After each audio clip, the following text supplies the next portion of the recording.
Bueno, seguimos. ¿Alguna pregunta entonces hasta acá? No, creo que Bueno, vuelvo a reiterar. No comenzamos todavía a desarrollar desde el inicio los módulos. Sí estamos tocando temas que tenemos en los módulos en distinto orden y ujú, que son necesarios para saber antes de comenzar desde el tema uno.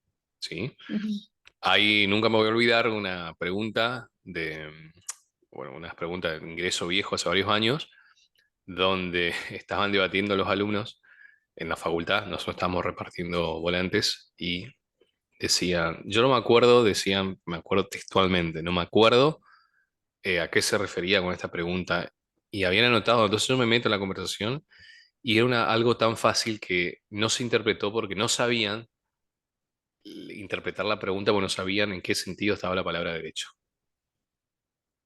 No me acuerdo cómo era la respuesta, ¿no? Pero era el sentido de la palabra derecho. Entonces, gran, digamos, diferencia que uno tiene que saber.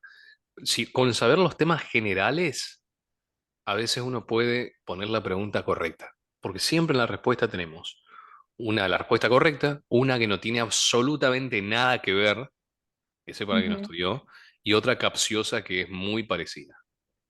Con las explicaciones mínimamente descartamos la que no tiene nada que ver, porque podemos asociar las ideas generales y descartar eso. Yo sé, por ejemplo, que Menem no tiene nada que ver con la Revolución de Mayo.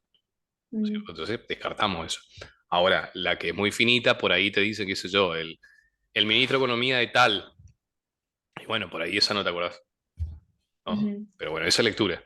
Ahora, las ideas generales, con la explicación se va y con la lectura se va la opción que no tiene nada que ver, la opción capciosa.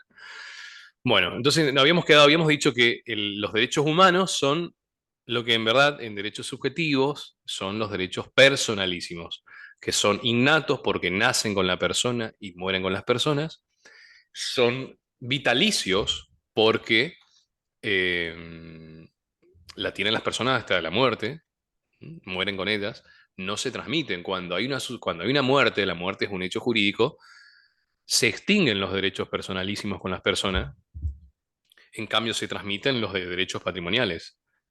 Cuando Ujú. fallece alguien, le transmite la casa, el auto, derechos reales, sus créditos, sus deudas, derechos personales, pero los derechos personalísimos mueren con esa persona.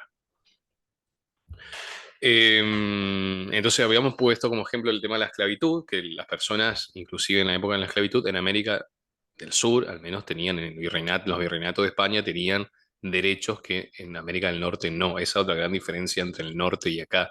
En América del Norte exterminaron a los indios, si bien acá hubo abusos y en excesos, los llevaron a universidades. Entonces acá yo me quedé con el ejemplo, algo que vas a ver en historia, que es el tema de la sociedad de castas coloniales, el negro, el mulato, el criollo, etcétera. Y hay algo que se llama la leyenda negra, algo que está muy, aunque ahora no tanto, pero estuvo muy de moda hasta hace 2 años. La leyenda negra, que es el hecho de, uy, los españoles malos vinieron y exterminaron a los indios. Vinieron a saquear las cosas. Sí, claro, así como hay policías que roban y son corruptos y que violan, también hubieron españoles que hicieron eso. Ahora, una gran diferencia en América del Norte, en la conquista de América del Norte y la conquista de América del Sur, es justamente que Inglaterra masacró a los indios y acá no. Mm, Hay, y esto hay que tener mucho cuidado en la facultad, una gran tendencia a propósito de llevar a un paso más esta leyenda negra. Me salgo un poquito del tema para relacionar con otros temas que después vamos a ver más adelante, porque ninguna explicación de acá está por fuera de esos temas. El módulo de derechos humanos. Si yo quiero derribar un sistema político con ciertos derechos, ciertos privilegios y demás, lo que voy a hacer es derribar sus instituciones. Una nación está conformada por unidades más pequeñas. ¿Cuáles son esas unidades más pequeñas? Vos tenés el Estado argentino. ¿Cuáles son las organizaciones más pequeñas? las provincias. Las familias, los núcleos familiares. En derecho romano primero fueron los grupos familiares, el pater familia, que era el jefe de la familia, ¿no? Esa era una sociedad patriarcal, ¿no? Compuesta por el pater familia, de ahí viene la palabra. que Ujú. tenía que tener la familia seguía la religión del pater, seguía la economía del pater, las creencias del pater. Luego esos pater familia decidieron unirse y formar al Estado romano. O sea, la primera unidad básica de una sociedad es, estoy hablando de una familia como organización política, ¿no? Como organización comunitaria. Bueno, más o menos en la época del fin de los 50, 60, se quiso chocar ese modelo occidental. ¿Por qué llamamos modelo occidental algo que vamos a ver también en derechos humanos? La occidentalización de la civilización. Eso también lo ves en la materia de derecho político, una gran materia. Porque nuestro sistema político, ya no hablando jurídico que viene de Roma, político viene de las sociedades hebraicas o judeo-cristianas. Ejemplo, habíamos puesto como el ejemplo cuando hablamos de la diferencia entre derecho y ley al artículo 69 del Código Penal, donde la norma es no matar. Ujú. Casualidad, en la norma de Moisés estaba no matarás, no robarás. Creo que de todos esos mandamientos, cuando comenzó, digamos, la historia hebraica, lo único que no es delito es no mirarás a la mujer de tu prójimo. Todo lo demás es delito. Bueno, amar Ujú. a Dios sobre todo, esos dos. Hasta honrar padre y madre de alguna manera es un delito dependiendo hasta el nivel de deshonra. Entonces, eso significa que nuestro sistema político sea judío-cristiano, que las normas por las que se guiaron esas civilizaciones hebraicas se fueron materializando en delitos en sí un sistema político. Distinto era la sociedad oriental, que era una sociedad politeísta, tenía muchos dioses. Las Ujú. sociedades occidentales tenían monoteístas, un solo dios. Judaísmo, cristianismo e islamismo. Un solo Dios y por fuera, ¿no es cierto? Que ponen las reglas. En cambio, en las Ujú. sociedades politeístas, los dioses viven con nosotros y las reglas las ponen en conjunto. Es una gran diferencia filosófica política. Entonces, a lo largo de los siglos se fue formando las bases de la civilización occidental en base a esas bases. Ahora, cuando España se arma, España tenía una base católica, ¿no? Y conquista América, trajo esas instituciones acá. Y se arman esas bases occidentales, Ujú. producto de esa tradición en la cual se protegen los derechos fundamentales del hombre, que coinciden con los derechos naturales que vamos a ver en derecho, el módulo de derechos humanos. Los derechos naturales del hombre son los derechos humanos, los derechos que van de la mano de la naturaleza humana, que son parecidos a lo que proponía el cristianismo, ¿no? Cuidar la vida y todo eso. Las libertades, el derecho a la propiedad. En los años 50, en los años 50, pero principalmente fines, se reúne un grupo de personas y dice, bueno, tenemos que poner una nueva visión cosmopolita en el mundo. O casualidad comienzan los primeros movimientos hippies en la década del 60, que se conoce como la contracultura, la época de la contracultura. ¿Por qué? Porque había una cultura muy establecida en base a esto que estuvimos hablando y había que romper la contracultura. Entonces, frente a la creencia monoteísta, o sea, judaísmo, cristianismo o musulmán, empezaron a estar de moda los dioses orientales, el budismo, ¿no? Por eso Steve Jobs, Ujú. creador de Apple, viajó a la India, para el hinduismo, el budismo. Estaba todo de moda en esa época, 60, 70. Frente al matrimonio monogámico, las costumbres hippies de no tener muchas parejas o tener amor libre, todas esas cosas, ¿no? Después se fue apagando un poco por la contracultura de la contracultura. Ujú. Cuando cae el muro de Berlín, algo que vamos a ver en derechos humanos, el muro de Berlín es lo que representaba la separación del mundo capitalista en base a las bases de la modelo de civilización occidental y el mundo comunista, que principalmente el mundo dividido en dos, la Unión Soviética y Estados Unidos comandaban esos dos modelos. Estados Unidos tenía una isla en Oriente que era Japón, capitalista, y la Unión Soviética tenía una isla en Occidente que era Cuba, comunista. Estaba perfectamente el mundo dividido en dos bloques. Cuando cae el muro de Berlín, que representó la caída del comunismo, y 2 años después la Unión Soviética, o sea, que hoy es Rusia, amo Rusia, comenzó la globalización. Y en la globalización se expande la cultura dominante liberal capitalista en Oriente, que se había perdido con el comunismo. Entonces el comunismo o sea, ya las personas se dieron cuenta, los trabajadores se dieron cuenta, vamos a ver en derechos humanos los derechos de segunda generación, los derechos de los trabajadores. Se dieron cuenta que en realidad se vivía mejor en el mundo occidental, por eso querían ir a la Alemania occidental y derribar ese muro. Entonces el marxismo, el comunismo, para no morir, tomó como base otra, eh, otra discordia legítima en la sociedad. Antes, ¿cuál era? Trabajadores oprimidos por el capitalista empresario que lo explotaba, cosa que era verdad en muchos de los casos.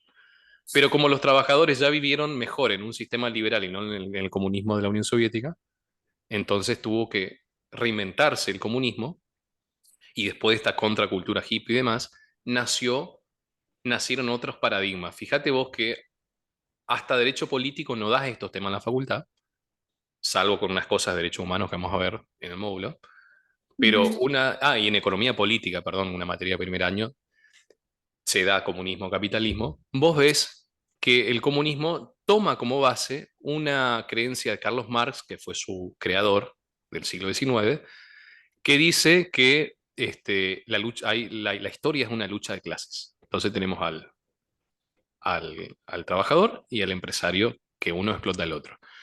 Y que hay que eliminar las bases estructurales de la sociedad que crean esta desigualdad. En eso cree el comunismo con sus mayores o menores divisiones, ¿no?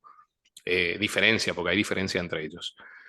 Entonces, claro, los trabajadores se dieron cuenta que vivían mejor una sociedad occidental y había que buscar nuevo conflicto, porque el comunismo vivía de ese conflicto que existía, ese conflicto legítimo. Entonces empezaron, primero, tenemos que buscar un nuevo opresor. Ya no era más el capitalista, era el hombre. Ya no era más el trabajador, era la mujer. Ya no era más el trabajador y el empresario, era el blanco contra el negro. Era el heterosexual contra el homosexual. Y se reinventa el comunismo en algo que se llama marxismo cultural, pero en realidad es comunismo, pero tiene el nombre de marxismo cultural por Carlos Marx, por la cultura. Y empiezan otros nuevos movimientos, la lucha por los derechos que ya había empezado 2 siglos antes, pero ahora toma una nueva dimensión de feminismo, le llaman de tercera o cuarta ola. Ya no buscaban más la igualdad política ante la ley, que antes no existía, sino la igualdad en otras formas. Empiezan los movimientos LGBT, empiezan los movimientos contra el racismo, contra el supremacismo blanco, y empieza ese conflicto. Y ese conflicto aproximadamente dura desde los 80. ¿Y por qué dije hasta hace 2 años? Porque consideramos, postura también en la facultad, en el sentido de que se ve, que hasta hace 2 años eso estaba en auge. Y hoy estamos en lo que se llama, seguramente lo van a plasmar en los libros dentro de 10 años, la primavera progresista. ¿Qué significa? El péndulo de la sociedad de la cultura está cambiando. Eso explica el triunfo de Milley, de Trump, etcétera, en Ujú. otros países, ¿no? ¿Por qué?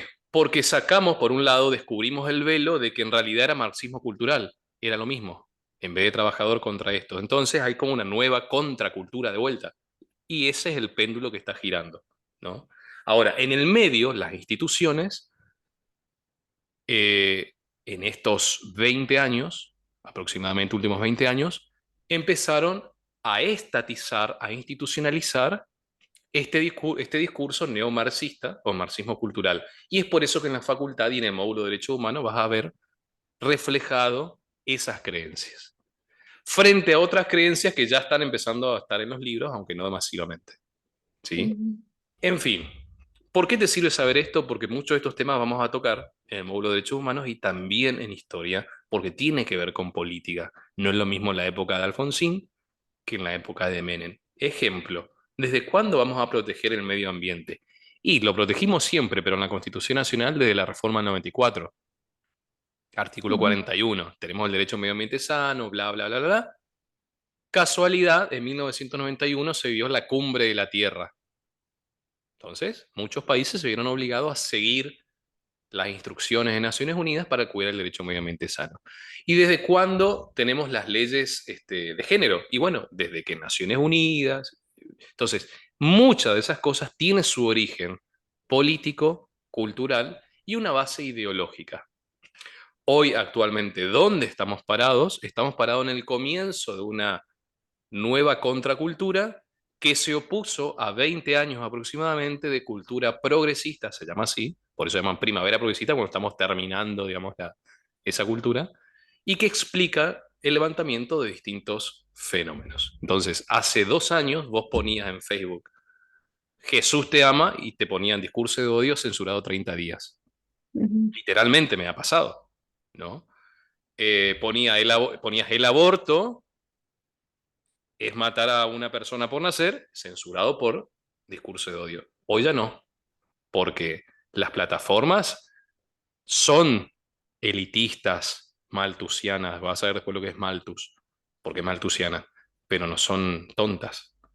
Saben que en 2024 puede resurgir de vuelta un presidente como Trump que le va a poner limitaciones, entonces ya están empezando a chupar la media a la nueva cultura. Pero hace 2 años estaban muy envalentonadas y perseguían al que pensaba distinto. Entonces, estás ingresando a la facultad en un año clave de cambio de época. Para algunos será peor, para algunos será mejor, pero vos tenés que estudiar viendo las influencias de esas culturas en tu cuadernillo para entender mejor y que sea más fácil estudiar. ¿Tá? Bueno, para concluir, entonces, estábamos en los derechos.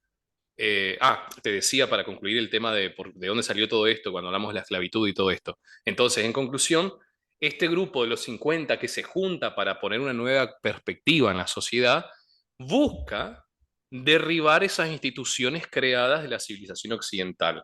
¿Y cuáles son las organizaciones que dan inicio a un Estado nacional? La familia. Si quieren poner un nuevo sistema mundial de gobierno, necesitan derribar la soberanía nacional.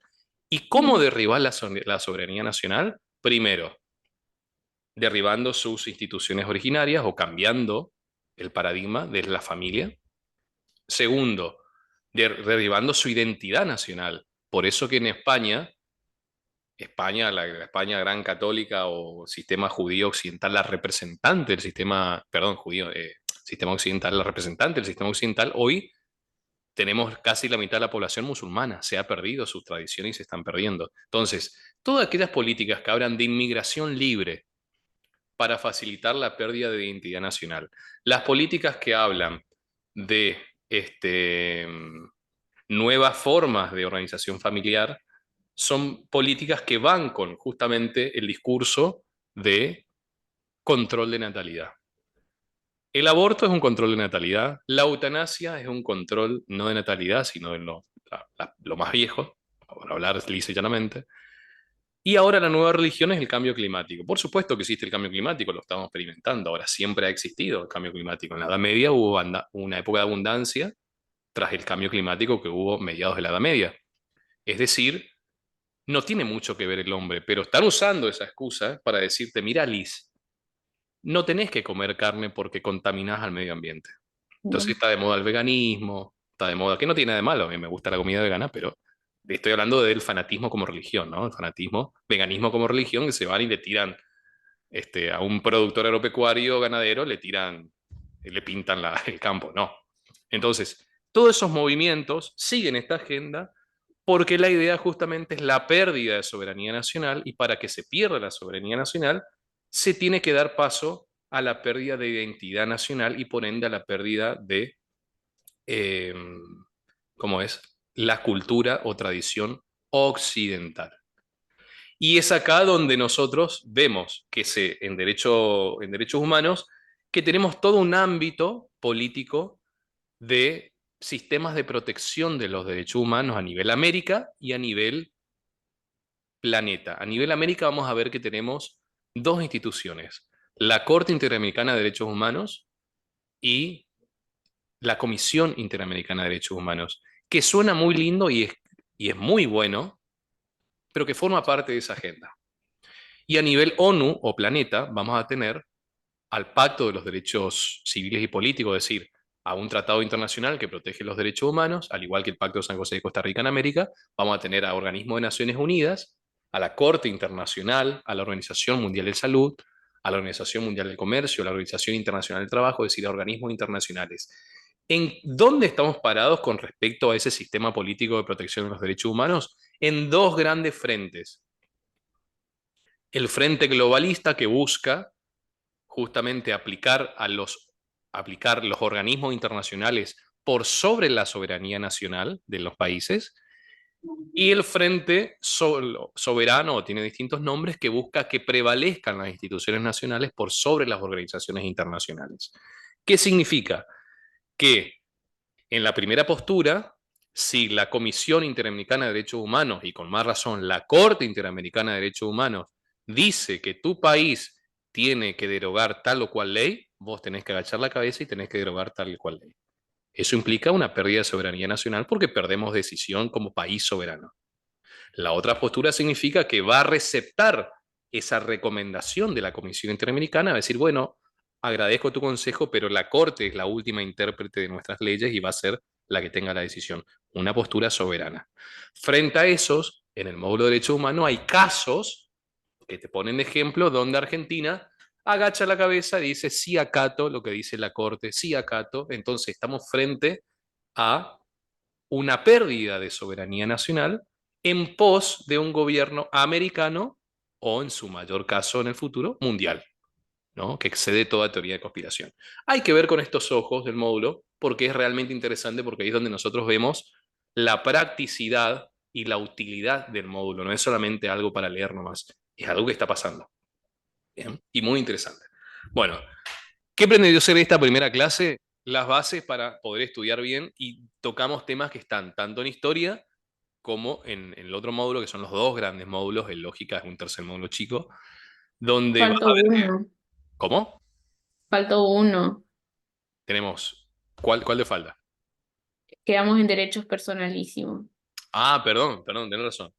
Y después están los derechos de familia, que son las facultades que tienen las personas con los integrantes de la familia. Por ejemplo, vos tenés derechos como hija de alguien a exigir alimentos a tus padres también a vos. ¿Sí? Son derechos de familia. Antes se hablaba de patria potestad, el derecho de los padres con los hijos. Hoy se llama responsabilidad parental. Es lo mismo, pero en vez de derecho ahora se ve como una responsabilidad. Entonces son los derechos que tienen las familias por las relaciones de familia. Estos cinco derechos son los derechos de las personas. Uno de ellos son los llamados derechos humanos, que son los derechos personalísimos. Los otros derechos no son derechos humanos porque no se tienen por el hecho de ser persona.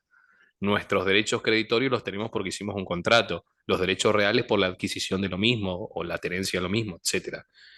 Ahora, ¿cuál es la relación entre el derecho objetivo y el derecho subjetivo? Que los derechos subjetivos, los derechos de las personas, están protegidos por el derecho objetivo, es decir, por las normas. Si yo no cumplo con mi parte, hay una norma que te auxilia a vos. Las normas del Código Civil y Comercial, donde dice que vos podés hacer un juicio, podés exigirme que cumpla la fuerza. Y si yo no quiero cumplir porque la esclavitud se abolió, entonces tengo que pagar. Si yo te robo lo que es tuyo, tenemos la norma penal que te da una pena que me da una pena por robar lo que es tuyo, derechos reales. Entonces, el derecho objetivo, el derecho, se relaciona con el derecho subjetivo porque la norma protege a los derechos subjetivos. Y otra vez, acá la frase, el derecho, la norma, protege mis derechos subjetivos. ¿Sí? Bueno, la siguiente clase, que es el miércoles, vamos a comenzar con el módulo de derechos humanos. Yo te aconsejo que la dinámica sea la siguiente, que esto funciona, que es primero damos los temas y después recién lee lo que dimos. De esta manera, cuando vos lees, vas a ampliar lo que damos, la explicación, porque ya lo entendiste, luego vas a ampliar con la lectura. Si lees antes, perfecto. Lo que pasa es que hay veces que, sin explicación, hay veces que algo no se entiende, entonces perdés tiempo. Entonces, la idea es no leas nada hasta el miércoles después de clase. Eso es lo que te estoy diciendo, como consejo. Bueno, ¿Está? sí. Bueno, en vez de tener todos los días una hora en diciembre, acomodé para tener clases salteadas para 2 horas, entonces aprovechar bien el tiempo. Nos vemos Ujú. el miércoles entonces. Bueno, gracias. Chau, chau. Chao.